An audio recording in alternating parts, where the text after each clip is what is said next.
Днес ще опитаме да направим едно от най-трудните неща в GTA 5. Да спрем влака, но има една уловка. Няма аз да избирам с какво. Колелото на късмета ще решава съдбата ни. На него има коли, камиони, военна техника, самолети и още няколко неща, които изобщо не би трябвало да се озовават върху релсите. Каквото се падне, с него ще трябва да спрем влака. И нека не губим повече време, нека започваме. И така, приятели, ето ни в играта и нека завъртим колелото на късмета, за да видим какво ще се падне. Давай. И нека видим... Минигън. Падна ни се минигън. Нека видим какво ще направим на влака с минигъна. И нека... Минигънче. Да. Предполагам, това нищо няма да му направи, но... Ето го идва. Добре, нека тестваме сега с минигъна дали нещо ще му направим. О, той се запали! О, какъв е минигън, бе? Той хвърля огън. О, мисля, че се запали. И някакъв специален минигън. И както виждате, хора... Да. Както виждате, хора, абсолютно нищо не може да го направим с минигън. Безсмъртен влак. Втория опит за завъртане на колелото. И нека видим... Какво ли ще се падне този път? RPG. Еми добре, хора, падна се RPG. Е сега да идва. Е сега. Между другото има още доста по-интересни неща в колелото на късмета. Ще видим по-натам какво ще се падне, предполагам, ще са доста по-интересни неща. Те първа ще става интересно. Това е само началото. Типа какво... Какво свиркаш, бе? Искаш да те гръмна. Абе, Ето го. Пристига. Ами нека, хора, да погледнем. Я да вкараме тук в пеймашиниста. Ще може ли? О. Абсолютно нищо не може да му направим, като гледам. Не знам защо въобще и се опитваме с тези... О! Ето тук. Дали ще гръмне? да. Оф, what? Как така? Това е невъзможно. Това не е ли цистерна с гориво? Как така? What? Ами така, хора, очевидно не се получи с RPG-то. Нека завъртим отново колелото и да видим следващото предизвикателство. Супер кола с пълна скорост. Едва ли с супер колата ще успеем да спрем влака, но нека пробваме. Спалнахме адер и нека се опитаме да наберем малко скорост и да се блъснем, чел. What? Как се качи? Ами аз съм се направил безсмъртен. Явно не пожънахме успех, но нека продължим. Да видим какво ще се падне. 100 коли на релсите! Мале! Ами нека се задействаме. Еми така, хора, избрахме си прото. Така, нека ги насложим.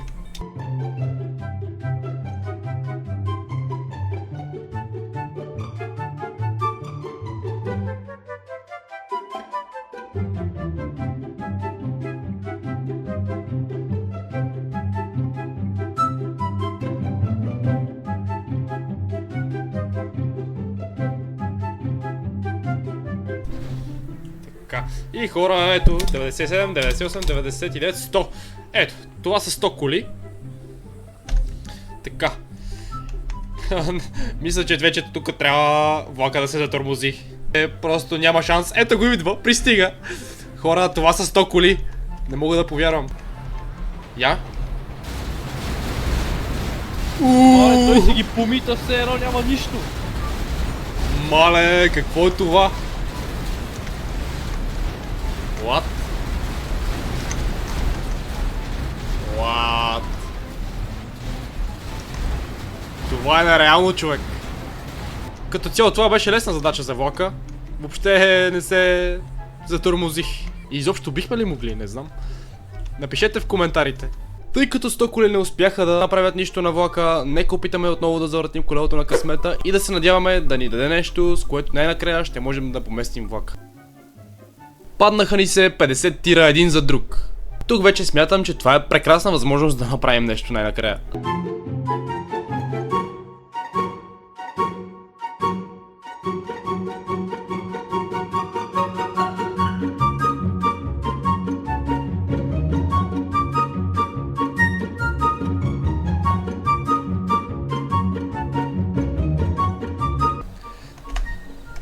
Така, ами хора, ето и, това са 50 тирчета. Човек, как това наистина не може да спре влака? Това ако е наистинска линия, това просто влакът няма как да не спре. Нека видим какво ще се случи с тези тирчета. Охо, Майко! Той просто си ги мести, все едно нищо не става. Смятай. Това е инсейн. Този влак е просто, не знам. Не е от нашата планета. Дойде ред отново да проверим късметът на влака. Дали този път ще успеем? Нека проверим. Паднаха ни се експлозиви. Ами, имам в мен 24 стики бомб. Аз мислих по тунела, но той е доста широк. Може би на линията ще ги наспамим.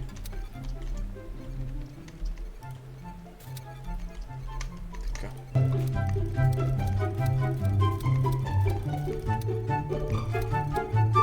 Този който ще се активира в нас.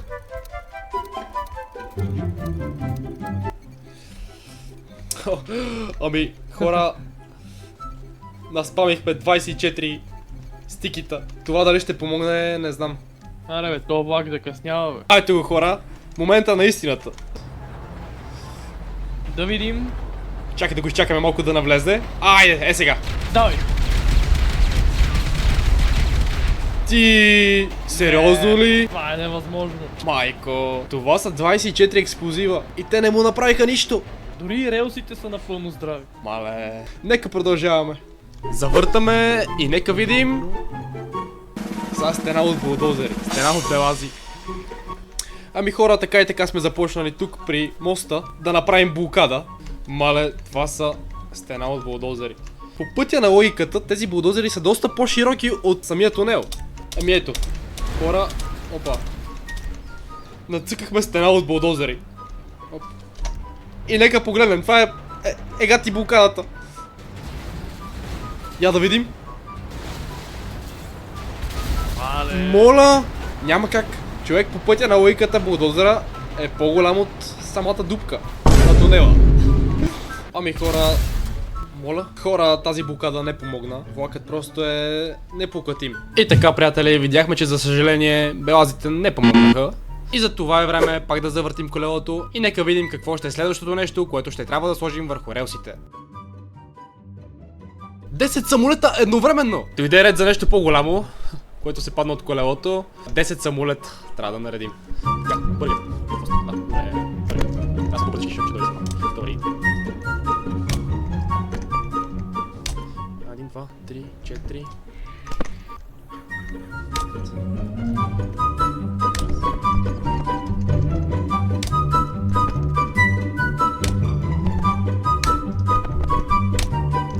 Така хора, наредихме 10 самолета буквално. Тези са едни от най-големите, които са пътническите за превоз на хора. И всеки момент чакаме влака да дойде. Идва. Това е момента на истината. Да видим.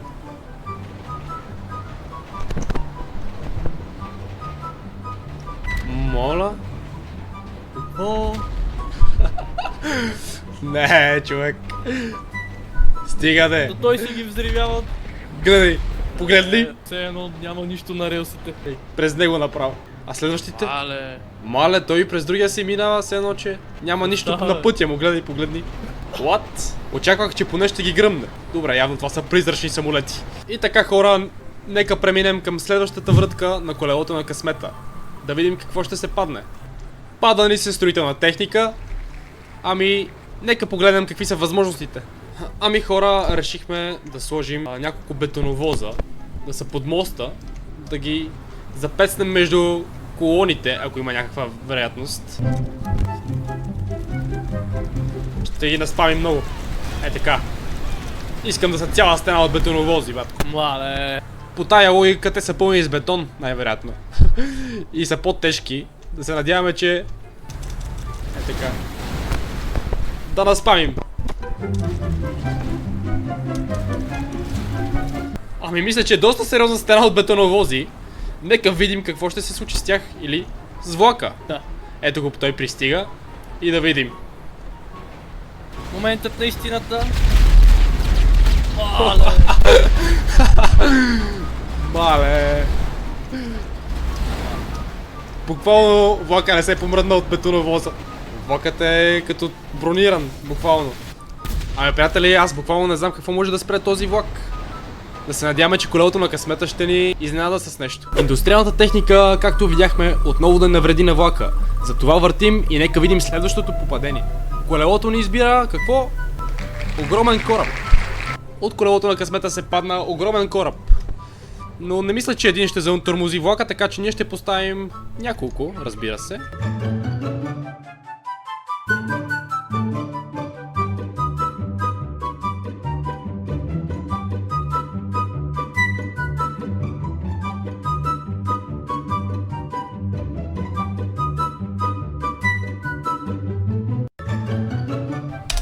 Ами хора, сложихме няколко настрани и няколко така по този начин и нека видим дали ще бъдат взривени или те ще спрат влак. Идва! Не, човек, Да видим. стига, той си ги бута като нищо. Гледай, погледни. What? А. Той човек си ги минава като явно. Явно е безсмъртен. Вече почнах да се отчаивам.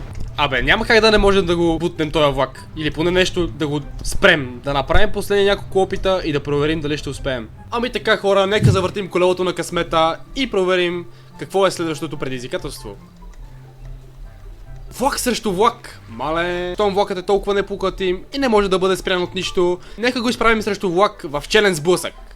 В очакване на челният сблъсък. Ами хора, влакът идва и нека видим какво ще се случи. Така, моментът на истината. Да видим! Да видим, влак срещу влак. Ами хора, моля, Во? той спря. Как спря? Той спря, човек. Щом бива спряно от друг влак, дали ще може да го дерелираме? Вие какво мислите? Нека да пробваме. За целта, която искаме да пробваме, да дерелираме нашия влак, ще използваме рамбъгитата. Ще ги позиционираме по този начин, по който да може самите ръбчета тук на парапета да ги задържат. Слагаме едно, слагаме и второ. И в средата ще сложим още едно. Тази блокада дано сработи. Това ако бутне влака, просто ако го дерелира, просто не знам. Според мен влака си заминава. Ами ето хора, ето е нашата блокада и влакът пристига от далечината и нека проверим какво ще се случи.